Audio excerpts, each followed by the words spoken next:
Hello, hello, welcome or welcome back. Let's sit back, relax, have a snack, and enjoy.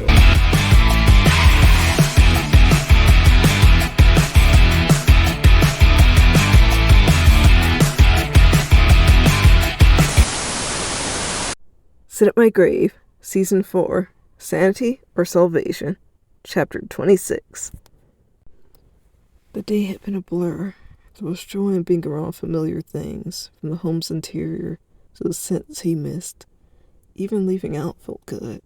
Old paths he walked before, trees he passed, the look of buildings he grew up around, even a few faces he recognized, regardless if they were remembering him in a good way or a bad way.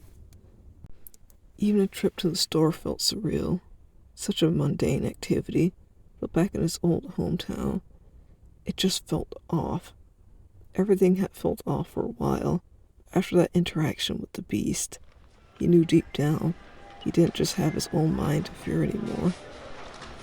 Just being out, catching up with his mother was something he had yearned for. But here he was. He fall behind her, listening to her talk, and the songs play overhead. Sounds of shopping carts rolling. Everything sounded like an underwater blur. He was happy with her, but he couldn't rest. He just wanted to scream everything out, get clarity, confess what he'd done, what he feared, hear mercy or receive punishment. Being alone was torture. I know your grandma says we shouldn't get anything else, but I think comfort food will make everyone feel better, Riley proclaimed. She didn't go overboard, but she was so excited Arden was home. She wanted to take him out with her. Some things were just for the party, but she wanted to spoil him a bit too, as much as her pocketbook would allow at least. These look good, Arden said, pointing at a bag of garlic butter infused pretzels. They weren't the big soft ones he was used to, but they would do, and his mother seemed overjoyed every time he interacted with something. He could tell she was bursting to ask him questions about his time away.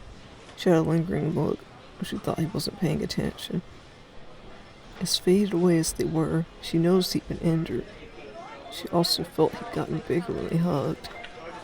Maybe she even realized his attitude was different, but she didn't ask. She didn't press nearly as much as she had before he went. A part of him missed it, while the rest of him knew it was for the best. We'll get 2 bags, and how about some drinks? Which kind do you like? Millie asked, dropping them into the cart. What about an orange soda? Arden suggested. He tried his best not to look so shifty, to appear unparanoid. The lights were so bright in the store. It seemed too clean, too normal. He didn't belong. And what could be chasing him in here? Oh, that sounds great! Millie cheered, grabbing a 24-pack. I'm glad you're back. We can make these decisions together. Your grandma usually only wants that tea and lemonade mix, Riley mentioned. Arden gave her a mismatched smile, but it quickly went down. He continued to gaze at the items neatly on the shelves, trying to distract himself. I try to get her some when I go out, though. It's the least I could do. I'm just glad I'm able to contribute more, Riley said, smiling with pride as she grabbed Ferna's favorite. New job? Arden mindlessly questioned, continuing down the aisles with her. Yeah, I'm working at a bar, Riley told him. She slowed up, feeling Arden's eyes on her. It's not sleazy or anything. It serves food, too. It's not the best, but it's helping a lot. I take 2 shifts there. Riley rambled her explanation a bit, a wash of embarrassment flushing over. Immediately, criticism went through his head.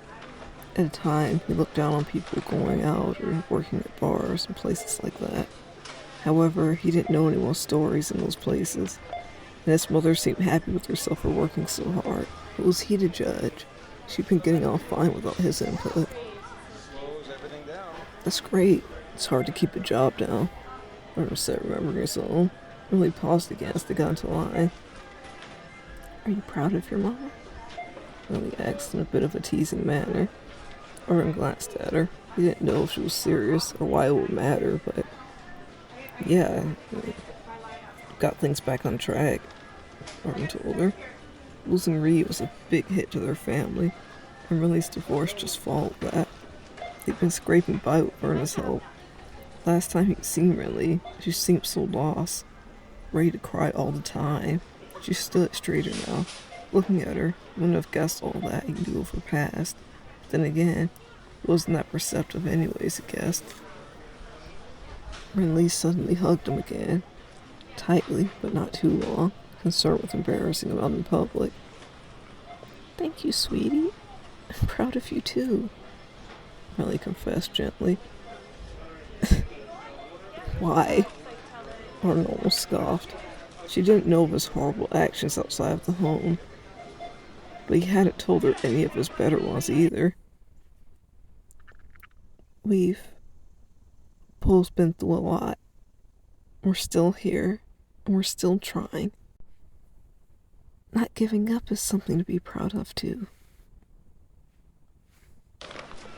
Rinley's words drilled through, his ingoing internal monologue having silence for a moment. He had to force his hands to help put the groceries on to be scanned. He kept his gaze away from her soft eyes. It hurt. But he knew tomorrow would be much, much worse.